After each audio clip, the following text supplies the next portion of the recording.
Greetings there, my friend. Welcome to the fire.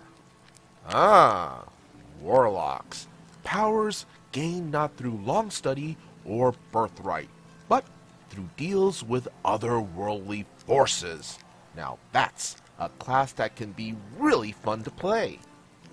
The greatest warlock of all time. r/gametales, posted by Burnout02 Urza. Now, I've never thought much about the Warlock class before. I was only aware it barely existed in 3.5 edition as a kind of magic archer with some tricks. And as I never played 4E, the next time I heard about one was in 5E. Honestly, as someone who almost solely plays martials, I've never seen the appeal. Why strike a pact with some hideous entity? Alright, that's been changed for 5E. In return for, well, being kind of substandard. This was until we played through a modified version of Way of the Wicked, an all-lawful evil Pathfinder campaign using 3.5 rules by the now defunct Fire Mountain Games. I understand there was some financial scam, which was why they split up, but the AP was completed. Anyway, I was playing a fighter, as you do for this one, i.e. an arrogant young noble from an old decadent family that murdered his rival and was promptly sentenced to a life of working the salt mines. One of our party members was a warlock who was described as smirkingly handsome and generally came off as a smug, amused, and insufferable at everything. He was the kind of lawful evil guy who would go out of his way to ruin the lives of people, even if he didn't have to. The player, however, was a really nice guy who carpooled with the rest of the group. But he's still, you know, a warlock. It's not like he was a wizard or something. So eventually I asked him, "What do you have to be so smug about? You're a warlock. In the grand scheme of things, you're not even a sorcerer.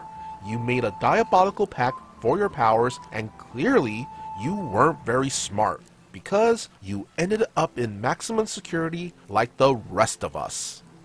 His response, I think, cuts to the very core of the class, and I paraphrase.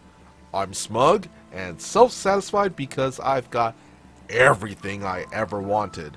I wasn't born like this. I was an ugly, short-sighted nerd with no magical talent whatsoever. Ha! I was working as a clerk for Asmodeus' sake. The one thing I ever did successfully was make a diabolical bargain, in return for the sacrifice of a dozen children and one more every year. I was made young, handsome, and given magical powers I didn't even have to study for. All I had to look forward to was a life of being a loser. But I'm now living the life of my dreams. I hate working hard. I hate beautiful and successful people. I hate children. I've got no illusions. I initially thought that I would be locked up forever, or killed after a few months, and I was okay with that because I didn't want to die unfulfilled and ugly. But hey, now it looks like I've beaten them all. Of all the party members, most of whom treated being evil as kind of like being their job, i.e. the wizard was a persecuted magic user, the cleric was a follower of Asmodeus, my fighter had an axe to grind against the royal family, and the monk had been raised in an evil monastery. The warlock was distinguished by the fact that he was a petty no-hoper who lucked into some measure of power and now lorded it over everyone that he didn't have to bend the knee to. In other words, he was perfect for the campaign. Now, I know that it's no longer a thing in 5E. A warlock's power doesn't necessarily have to come from a pact with dark forces. But there's something iconic about a guy who made the classical Faustian bargain, who's also a tremendous prick about it and considers it the highlight of his life. That's the classic cultist is too dumb to realize what he's given up setup. Played to a T. Now, was he useful over the course of the campaign? He was okay, and sadly enough, he was generally more effective than the monk. Now, was he memorable? Oh, absolutely! He was one of the most cold-hearted characters I've ever seen. A smug, oily, greasy prick who was the very definition of evil, being venal and petty. And did he survive the final battle? Surprisingly, yes!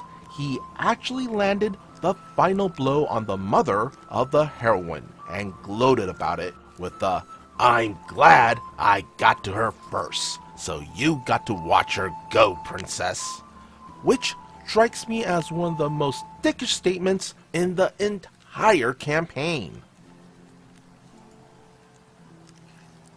So, why play Warlocks in 5e?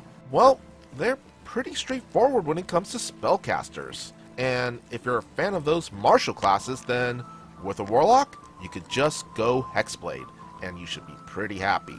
Oh, and their Eldritch invocations are pretty potent. They really beef up a Warlock's spells and abilities.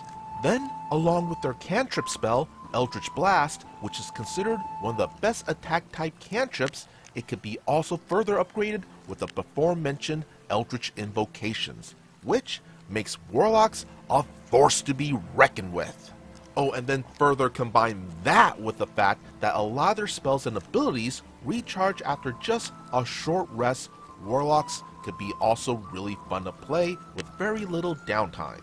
Oh, and roleplay wise, their patron is pretty much a built-in story hook. But hey, I think any class in D&D could be fun to play as long as you at least have the basic fundamental understandings of their mechanics and a good story from both the players and the DM, which in this story sounds like the latter. What do you all think? Be sure to hit that like and subscribe button if you want to see more content like this. And would you kindly follow the socials posted in the description below. As always, be good, be great, be awesome.